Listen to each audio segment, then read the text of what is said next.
Welcome to Scotland. Here we begin our adventure by traversing the Sound Kerrera you see before me as we embark from Oban, which is a small town on the west coast of Scotland. Here we are now on the Isle of Mull as we begin the first part of our island hopping. This island is 875 square kilometers, about 10 times the size of the Isle of Manhattan, yet its population is less than 3,000 people. Mull is constructed much like a multi-tiered cake, with the basalt layers on top, as you can see here, with complicated multi-layer below of old rock. The U-shaped valley carved by glaciers over 10,000 years ago. You can see that the locks here are fresh water, but there is also salted water locks. This makes Mull paradise for geologists to explore, but even for us to admire the beauty of Mull.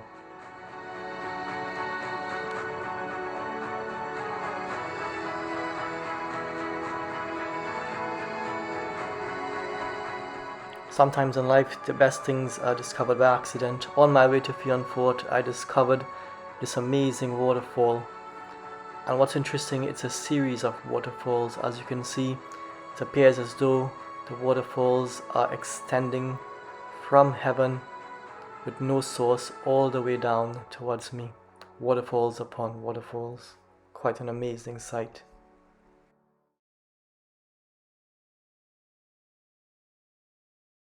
This is Fionnphort.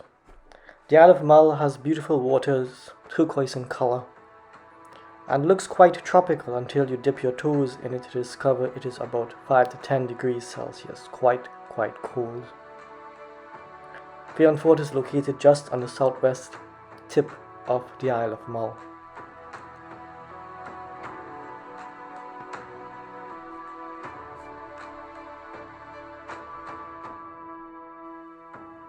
Here we are on the beach of Fionnphort. Notice these rocks and notice the discoloration.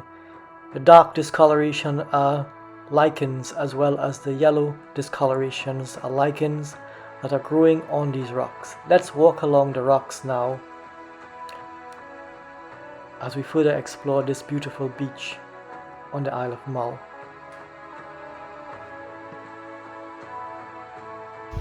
In the background you can see the Isle of Iona, and we will be making a trip along these waters here to find the cathedral by the sea. Notice the distinct color of the water, a goldish brownish color, and this is evidence of the minerals that are leached from higher up in Mull, evidence of the rich volcanic activity that formed Mull over 60 million years ago. Here we see the pink granite rock as well as the greyish basilic rock that makes up the beaches of the Isle of Mull on Fionnphort. These rocks are about 60 million years old, and we'll keep a sample of it for further investigation.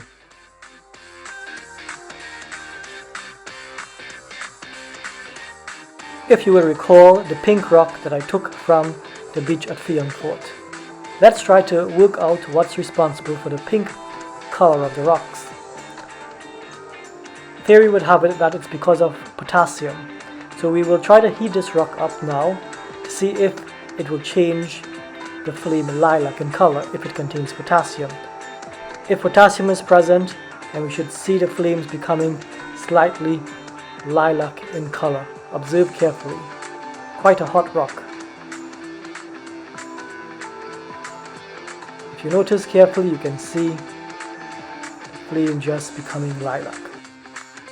Again here, notice the discoloration of the rocks. Dark colored as well as yellow. These are lichens. Remember, lichens are organisms that are symbiotic, fungus and algae that make them up of these rocks that are pink in color, 60 million years old.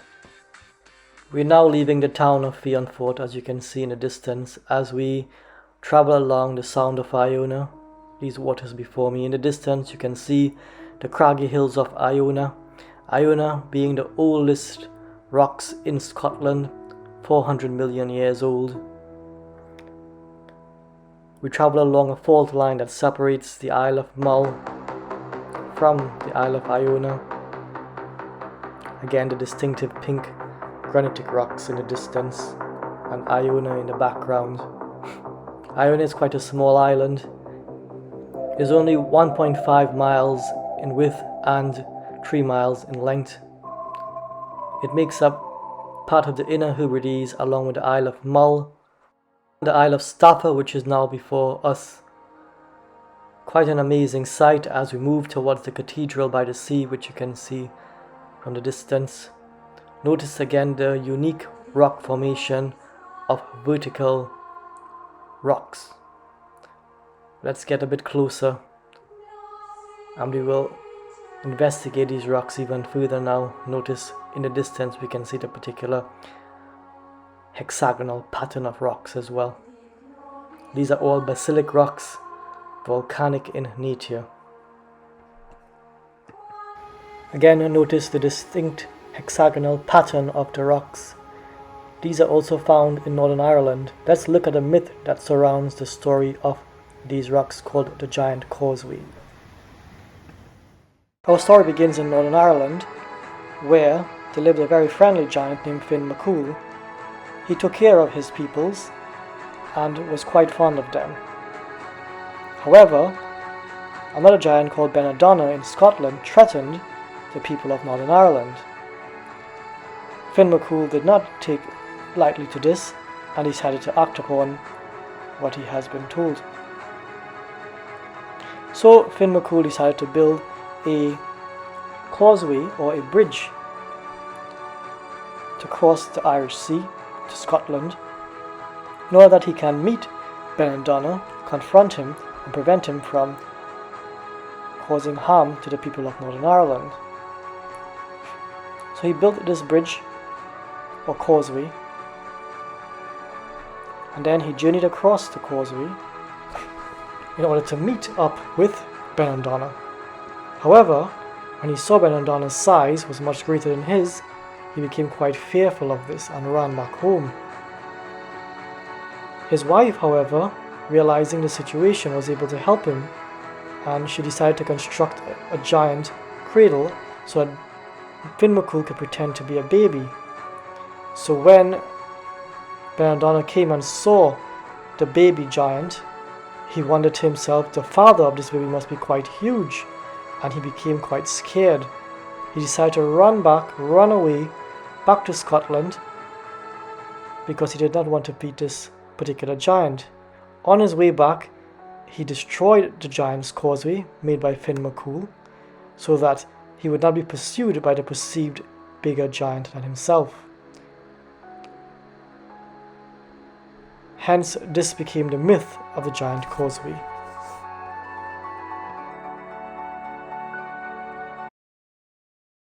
Now let's go on to understand the science behind these hexagonal patterns. We must turn to the simple bee. Looking at the honeycombs of the bee, they are hexagonally patterned as well. We see these patterns even in bubbles here. And it's quite interesting to try to understand the mathematics behind this, because what happens is that a sphere, the bubbles try to get a position or a structure that will allow them to use a minimum amount of material at the same time occupy the most space. This is the reason why we see hexagonal patterns throughout the entire nature. In fact, not only are these soap bubbles showing hexagonal patterns that you can clearly see here, which is all appears to be random, and it is actually just mathematics. But we see this in cells such as hepatocytes or liver cells. We can also find this hexagonal pattern, and it actually helps us to explain why we see hexagonal patterns in the flowing of lava and hence the formation, as we can now look in some detail here at. We see here that heat is conducted upwards from the rocks of the lava up to the cool areas, but centrally the heat is drawn inwards by convection currents, and again it tries to maintain a structure which is similar to what we see in the soap bubbles, and hence we get a hexagonal pattern formation.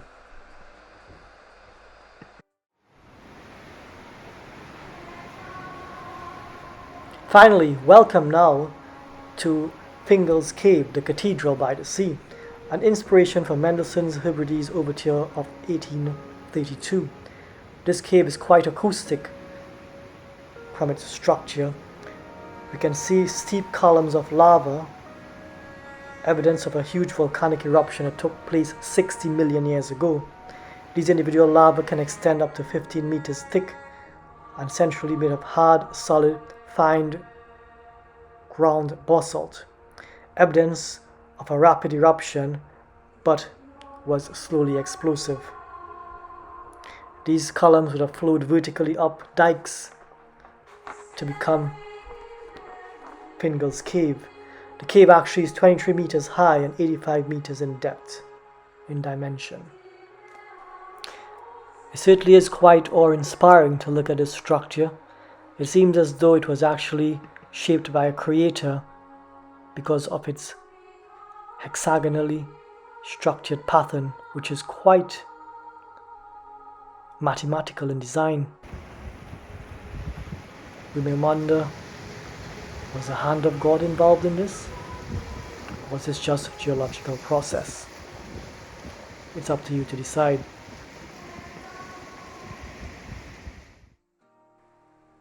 Here I am now walking on the Isle of Staffa, which is just 1/8 of a square mile. The grass here can certainly feel cattle. Look in the distance, you can see the Treshnish Isles. Longer can be seen straight ahead of me. Let's walk along now as we continue to explore this little Isle of Staffa. Look at this amazing sight now of blue-green water. You can still see in the water the greenish discoloration of the rocks. These are green lichens, as we know, symbiotic. Lots of geography here. You can see caves that are being created from the erosion of water and wind, along with the Treshnish Islands in the distance. Quite an amazing sight. So, a final view of the Isle of Staffa. As we leave it, it looks like an owl from this viewpoint. The Isle of Staffa is actually 6 miles from Fionnphort, which we're heading back towards. It was actually purchased by an American for his wife, who eventually donated the Isle of Staffa to the Scottish National Trust. Quite an amazing island of volcanic activity from the past. In the distance, we can see the Treshnish Islands. That one there looks like a sombrero hat, actually.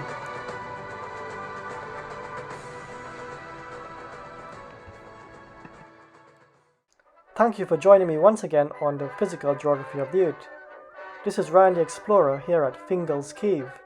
So, this is Ryan the Explorer saying to continue to explore and enjoy life, for we never know when the end will come.